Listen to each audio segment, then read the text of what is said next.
dessiner, on dessine que le côté droit, c'est une coupe frontale, on va dessiner le massif de la langue. On va trouver la mandibule, pardon. On va trouver la mandibule ici, comme ceci. Et on aura en dessous, donc la mandibule c'est C3, on aura en dessous l'ossioïde, et un peu en dedans, qui sera ici. Au niveau de cet ossioïde, on a l'insertion ici du muscle hyoglosse que je vous avais montré. On va le faire se détacher de la langue, et il vient se fixer ici sur l'ossioïde. On aura en dehors la petite coulisse tendineuse ici pour le tendon intermédiaire du digastrique. Voilà.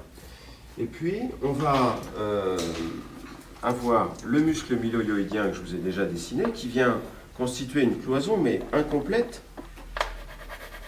du plancher buccal qui donc ne sépare pas complètement la région sous-mandibulaire dans laquelle se trouve la plus grande partie de la glande sous-mandibulaire et puis la région du plancher dans laquelle il existe un prolongement de cette glande.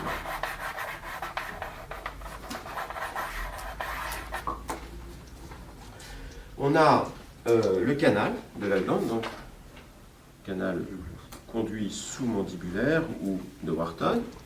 Et puis on va avoir à côté le nerf lingual. On a vu qu'ils étaient très proches l'un de l'autre. Ça permet de dessiner maintenant le plancher buccal latéral, la muqueuse, ici. Et dans cette région, on a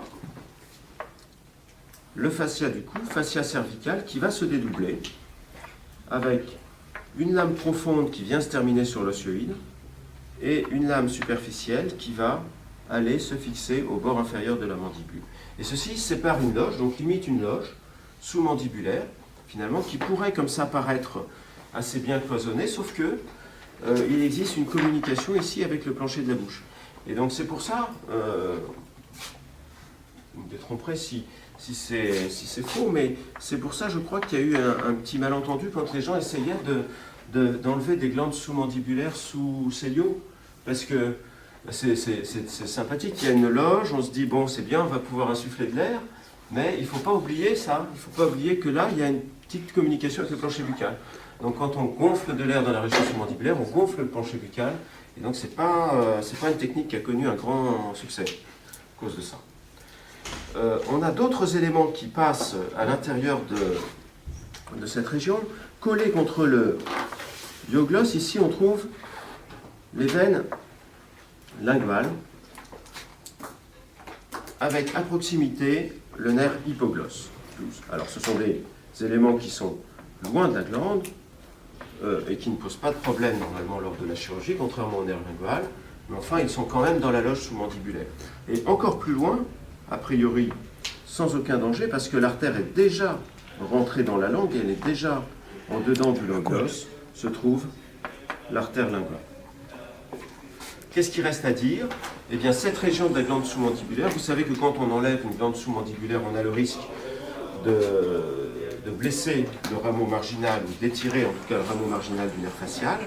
Eh bien, il faut montrer, pour l'expliquer ici, la veine faciale qui passe en dehors de la glande, l'artère faciale qui passe en dedans, le trajet est différent. Les deux se rejoignent au niveau du bord inférieur de la mandibule.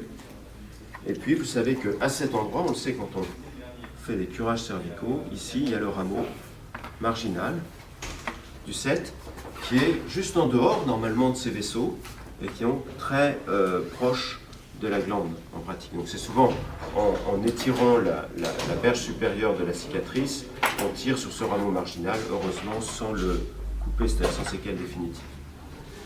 Voilà pour la loge sous-mandibulaire, et comme pour la parotide, il y a beaucoup d'éléments qui passent finalement dans la loge, même s'ils ne sont des dangers en réalité pour la chirurgie que le nerf lingual et le rameau marginal.